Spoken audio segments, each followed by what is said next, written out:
back, everyone, to HalloweenHaunts365.com. As you can see, we're still in the fucking living room. Yes.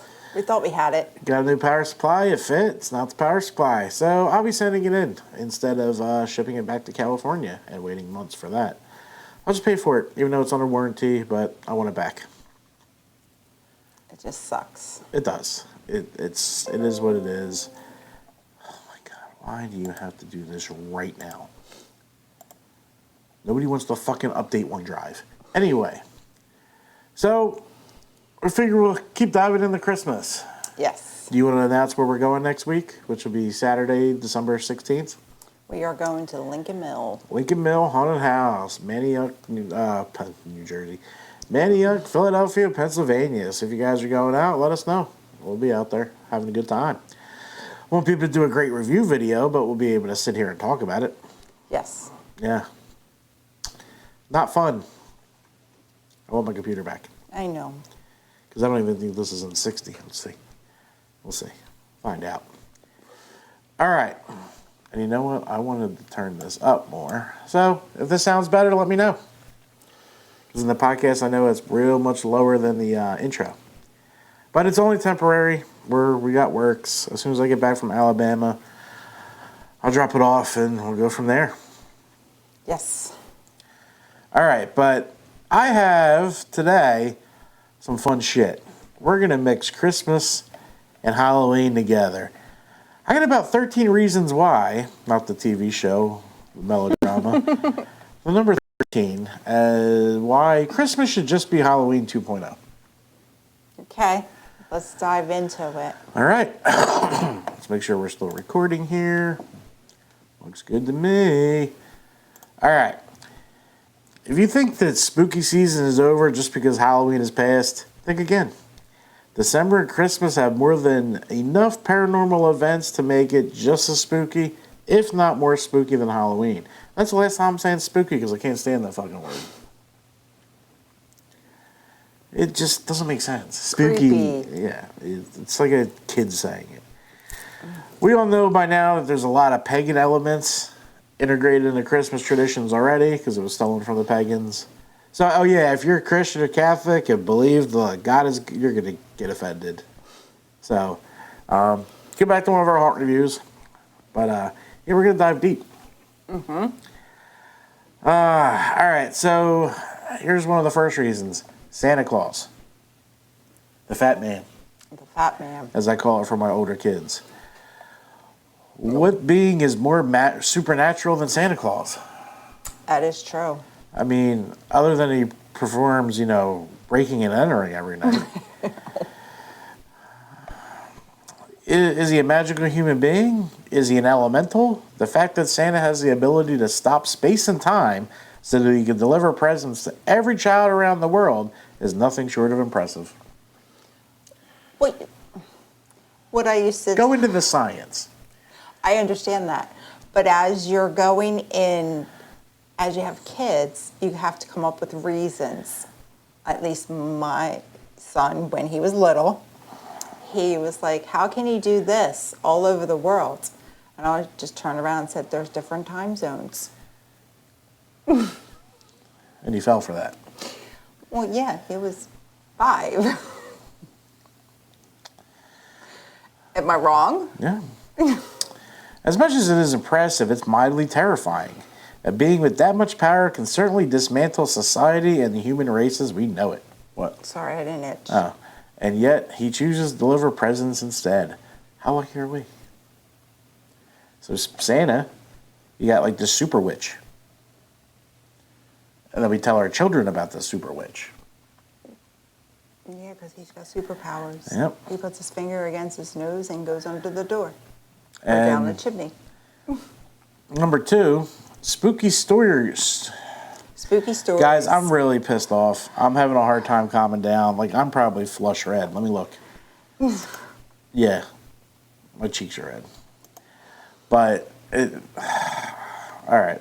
Spooky stories were told in the winter primarily, not the fall. Really? Apparently. Even back before Christmas was a thing. Yes, there was a time before Christmas. Then the Christians Stole it from the pagans. That's what happened. Sorry. This time of year signaled the end of summer. Mother Earth literally goes to sleep. It's a time where nature dies, so to speak, and what doesn't die goes to sleep. The days are shorter and the nights are longer. Plus, it's cold outside. There's snow. No one is traveling. Everyone's traveling. Everyone is. Let alone going outside to see friends after dark. So people were inside their homes much more. Think of a crackling fire and flickering candlelight. It was the perfect setting for telling ghost stories. This was a thing for several centuries, even after Christmas was introduced. Even Charles Dickens called Christmas Eve the witching hour for storytelling. Sure, the tradition has died off a little, but this says it's making a comeback. I don't think it is. I So don't used to think tell so ghost either. stories. Ghost stories. Charles Dickens wrote a book about ghosts for Christmas. Yes. Bill Murray's version was better. Christmas monsters. We have Christmas monsters. We go into two very detailed at the end. What is more paranormal than monsters? Witches, goblins, and more. We have Fray Perchuda, Krampus. Everybody knows Krampus. Krampus is crazy at the Yeah. holiday haunts I right only now. know Krampus, Gryla and more. and I've heard of Griley. These monsters were mainly used as incentives to behave not only during the holidays, but throughout the year. Most of these monsters would come out during the 12 days of Christmas, which we'll talk about later in the blog. But seriously, while Halloween has its plethora of traditional monsters, Christmas monsters might be a little scarier. So we'll have to wait till we go into that. Yeah, Krampus is scary looking. It's scary looking, yeah. It's a funny story, though. Number 4, winter solstice. The winter solstice has both scientific and spiritual significance. It happens the instant the North Pole is aimed furthest away from the sun on the 23.5 degree tilt of the Earth's axis. Getting deep here. Also, this is the time the sun shines directly over the Tropic of Capricorn. Usually, the winter solstice happens between December 20th and 23rd, but most celebrated on December 21st. Spiritually, it's a significant event for people because it signifies, Signifies. yeah, good help, Sorry. a shift around the world. It's a time for rest and reflection as the earth goes to bed. It's a time for personal growth and discovering yearnings within yourself. I don't see all that, but yeah, it's weird we have the Messiah was born right here. Okay. Next one, flying reindeer. Oh, you're cutting me off? Don't cut me off. Flying reindeer. This motherfucker's got 8 flying reindeer. Sometimes 9, depending on the weather. Rudolph. I thought he's 8. No. He has 9 when you count Rudolph. These reindeer pals of Santa can not only fly, but they can move at supersonic speed around the world. Or they aren't affected by Santa freezing time and are able to keep going. Either way, flying reindeer might be the most extraordinarily cryptid out there. Yeah, kind of beats out the Jersey Devil, doesn't it? Reindeer just did fucking Mach 5. You're just sitting on your deck, smoking a cigarette, look up and a reindeer flies over. It's like when pigs fly. Well, most say it's magic that the reindeer can fly. Is that what you told the little one? Yeah, Yeah. of course. Magic. All right, so we Magic. got monsters, magic, witchcraft. We got all kinds of shit going on. We do. Number 6, Frosty the Snowman. Austin. Apparently, Frosty the Snowman's an inanimate object that comes to life. Sounds like a horror movie to me. Kind of like Chucky. What happened to our light? It probably died. Sorry, this looks more natural, though. Look at that. Don't look bad. Can't see my face. There we go. Hi, guys. Yeah, I got to charge that light. No big deal. Well, it just broke. Everything's broken. Everything's broken. All right, so we have a snowman that comes to life when you put a carrot on his face. No, you put a hat on him. See, this is ridiculous. It's a magic hat. Magic Hat. Mm-hmm. Yeah, I'm looking forward to not doing Christmas again. All right, 7. Inhuman entities. Inhuman doesn't mean evil. No, it doesn't. It means not human.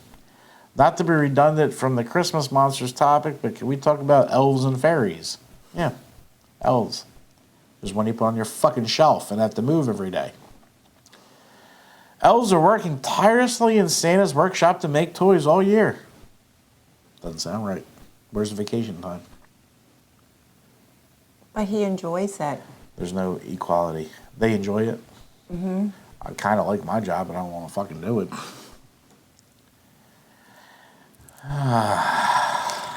OMG. Fairies are contributing their powers to make the season more magical. I don't know anything about Christmas fairies, do you? What the fuck's a fairy? Yeah, I thought that was like Peter Pan. Isn't she a fairy, Tinkerbell? No, I don't know no fairies. I mean, if I'm wrong, somebody correct me, but... What do you guys know about no. fairies during Christmas? Help us out here. Fairy Next video sprinkle won't be dust. about this bullshit. It'll be about Lincoln Bell. Aren't you excited? I'm excited. Fairy sprinkle dust. Okay. All right. 8. 12 Days of Christmas. You all know the favorite song, but what are the 12 days of Christmas really? Today we know it as the time between the birth of Christ and the arrival of the Magi. Yeah, okay. But the 12 days of Christmas has several meanings to different cultures. You can have different cultures. You might notice in Christmas monster folklore that a lot of these creatures are rampant during the 12 days of Christmas. There's a reason for this. During the olden days in some parts of the world, these dozen days were considered unholy. Therefore, these Christmas monsters had the ability to roam the earth. In other folklore, like the Calicatranos, the sun stops moving. So it seems like the 12 days of Christmas are the holiday version of the Purge for monsters. That's a new one. Hey, 12 days of Christmas is unholy. Yeah, see? It should just be Halloween. Fuck Christmas. Let's cancel Christmas. Halloween 2. I like it. But you still have a little one. What? Gavin, he still believes and I'll take care of Gavin. That doesn't mean I gotta celebrate it. we'll do Christmas with like the Cranks did. Number 9, magic. It's magic. There's magic, people feel magic buying a shit ton of shit for people that don't need shit. Magical. Or like, it could be like those commercials where like the wife buys the husband a car. Oh yeah. Yeah. Hey, oh, I spent $70,000. Here's your ribbon. Yeah. What the fuck? Yeah. Mm-hmm. Yeah. I mean, it's Ghost and Or spirit. my favorite is you buy your dad a $100 gift card, he buys you a $100 gift card, so the whole thing's fucking pointless. Yeah. I'll never understand it. Number 10, ghosts and spirits. Besides ghost stories being an old holiday tradition, did you know that more hauntings are reported during the holidays? Well, there hasn't been an official study on this yet because you can't really fucking study it, but there should be. The woman who wrote this usually gets a spike in requests around the holidays. So she thinks with the winter solstice around the time, plus the holidays being a time for family, the spirits want to come back and spend the holidays with their living relatives. If they live through one, they don't want to.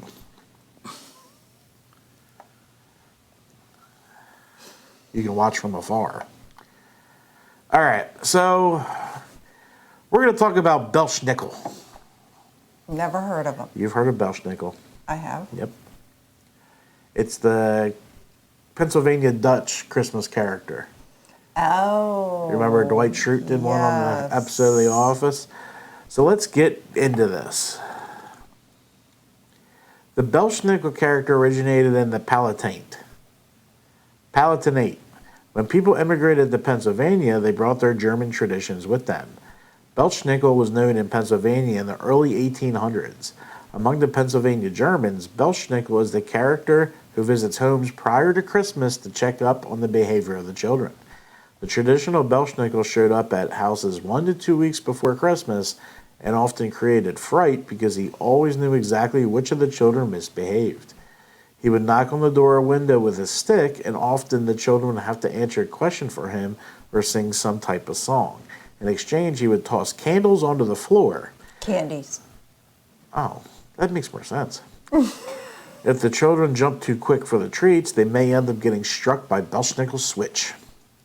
This guy's hitting kids. Sign me up. We need to bring, fuck Santa, we're bringing back Belsnickel. Well, hit him with switches. It's part of today. It's Catholic tradition. A 1853 article in a British magazine described Pennsylvania customs referring to Belsnickel or Nicholas with the fur, alluding to the dress of skins in which he is said to be wearing. Some make Belsnickel identical to Kris Kringle, but the more general opinion is that they are two personas, one the rewarder of the good and the other the punisher of the bad. So this is saying Santa has the good kids and Belsnickel has the poor kids. Or the shitty kids. The bad ones. Yes. There are two versions of Belsnickel, the rural and the urban characters. Both are described in the book Christmas in Pennsylvania by Alfred L. Shoemaker and Don Yoder. The tradition fell into decline during the end of the 19th century, but has seen a revival in recent years. Yeah, you're beating your kids with switches in 2023? Sure you are. The tradition of Belsnickel was brought to Indiana by immigrants from the Palatinate. His garb could vary from one locally to another.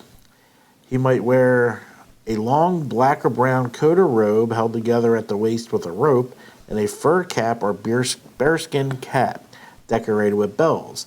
In his branch of the tradition, the father or the older male relative was often busy working outside or had to see matter elsewhere in the house when Belsnickel arrived.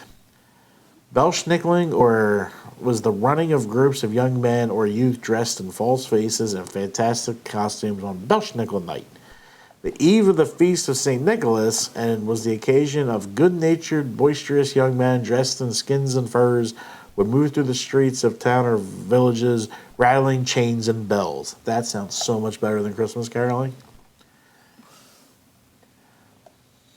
Did you ever go Christmas caroling? Are you out of your fucking head? You knew the answer before that question even popped. Did you go Christmas caroling? Yes, I did. I've never even seen a Christmas caroling. Yeah, when I was in high school, a bunch of us piled in the back of a pickup, and we went through town and we sang. That sounds horrible. It was fun. We were in high school. Yeah, I wasn't worried about Christmas caroling in high school. It gave us something to do. Oh, I forgot. You guys didn't get cable yet. All right, Krampus. Yes. Krampus everywhere right now. It's all a part of the haunts. The history of the Krampus figure has been theorized as stretching back to pre-Christian Alpine traditions, with celebrations involving Krampus dating back to the 6th or 7th century, though there are no written sources before the end of the 16th century. Discussing his observations in 1975 while in Erding, a small town in Styria, anthropologist John J. Hageman wrote that the St. Nicholas festival we are describing incorporates cultural elements widely distributed in Europe, in some cases going back to pre-Christian times. Nicholas himself becomes popular in Germany around the 11th century. So I guess that's St. Nicholas. Mm-hmm. St. Nick. Santa. Yeah, St. Nick. I don't follow Christmas. I don't care. The feast dedicated to this patron of children is only one winter occasion in which children are the objects of special attention, others being Martinimas, the Feast of the Holy Innocents, and New Year's Day. Masked devils acting boisterously and making nuances of themselves are known in Germany since at least the 16th century, while animal masked devils combine dreadful comic antics appeared in medieval church plays. A large literature, much of it by European folklorists, bears on these subjects. Austrians in the community we studied are quite aware of heathen elements being blended with Christian elements in the St. Nicholas customs and in other traditional winter ceremonies. They believe Krampus derives from a pagan supernatural who is assimilated to the Christian devil. The Krampus figures persisted, and by the 17th century, Krampus has been incorporated into Christian winter celebrations by pairing Krampus with St. Nicholas. So you made up a fucking story. Weird. That's what they just said. I know what they just said. You just read it. All right. Modern history. In the aftermath of the 1932 election in Austria, the Krampus tradition was prohibited by the Dollfuss regime under the clerical fascist Fatherland Front and the Christian Social Party. In the 1950s, the government distributed pamphlets titled "Krampus is an Evil Man," for fear that encounters with Krampus might damage children's mental health. Towards the end of the century, a popular resurgence of Krampus celebration occurred and continues today. The Krampus tradition is being revived in Bavaria as well, along with a local artistic tradition of hand-carved wooden masks. In 2019, there are reports of drunken or disorderly contact by masked Krampuses in town. All right. So how many of you guys decorated your Christmas tree? Or plan on decorating your Christmas tree? Or one of those weirdos that do it on December 24th, so you just tear it down in 2 days? Yeah, there's some people out there that will do it on the 24th because they say Santa brought it. But that's just too much. Because half the time on Christmas Eve, I'm still wrapping gifts. Mm-hmm. We will be this year. All right, so did you know you were actually performing witchcraft? That's okay. All right, I don't know. Yeah, we can go with this. Origin and meaning of decorating the Christmas tree. Decorating is one of the youngest Christmas traditions in Poland. It was brought to us from Germany in the 18th century. At first, it was popular only in big cities. With time, people started to decorate trees in their house, although it was not accepted by the Catholic Church from the beginning. Now we can do it. Oop. Come on. Oop. Poor Opie. He don't need to be up here. I'm missing my computer screw because he climbs on my desk. All right, so it was caused by the fact that decorating Christmas trees was taken from pagans and was considered as magical ritual and witchcraft. The tree was kind of a talisman that should protect the house from evil spirits and keep family members safe. That's why people decorated trees. But yet that was for Satan, to keep your family members safe. Yeah. You guys see what I'm getting at? Mm-hmm. According to Polish tradition, the tree should be a fir or a pine. By folk beliefs, that symbolizes life. By the church, the green color of the tree is regarded as a symbol of hope. The ornaments also was not accidental. In the past, Christmas trees were decorated with candles, cakes, nuts, apples, and homemade paper ornaments. Each one of these ornaments had its own meaning. For example, apples were for health and beauty, nuts for strength, and welfare, and candles for protection against evil and darkness. You anti-Christian bastards supporting the devil. How's that support the devil? Protecting your family. God forbid you. All right. Today, Christmas tree decorations are less symbolic.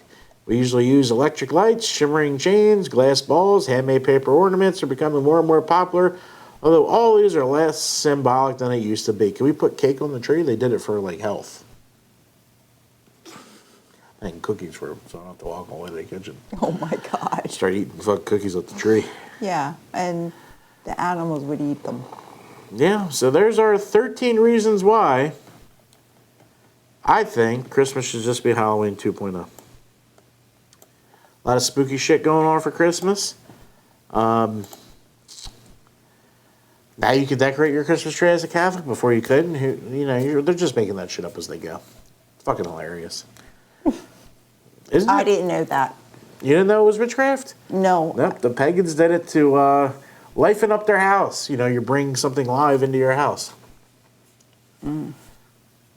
Just like the pentagram's not a devil mark. Devil. No. Devil. Devil. No, I knew that. Okay. So, guys, this was our hopefully last show about Christmas. We'll probably be doing our Lincoln Mill review like this, so it'll be boring with no scoring videos. I'm sorry. There's not enough power in this friggin' thing.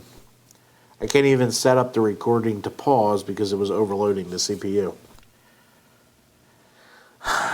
But we got live shows coming up.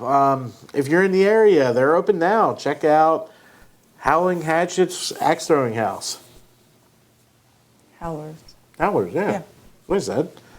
And I can't wait to go. haunts we got coming up this weekend. We got, I believe, it's Brighton Asylum, Lincoln Mill Haunted House, Laurel's House of Horror. There's a couple others, so check the websites. Yeah, Field was last. Field was last night. Devil's Last Laugh was last night. So, guys, let's get on it. Let's get on it. We're running out of time because Did Kim's do one too? Yeah, Kim's is doing. No, Kim's is this weekend. Yes, The it's all 3 16th. days. Yeah. It's Friday, Saturday, Sunday. So check that out. I haven't been to Kim's in a while. We should probably go back this year. That's always a good time there. It is. Yeah. So we're She's gonna crazy. we're gonna aim for 50% new this season because I really liked doing that last year. So we're gonna miss Yes. some of our favorites, just because that's what you have to do. We're still working on our haunt trip. So if you guys got suggestions, hit us up.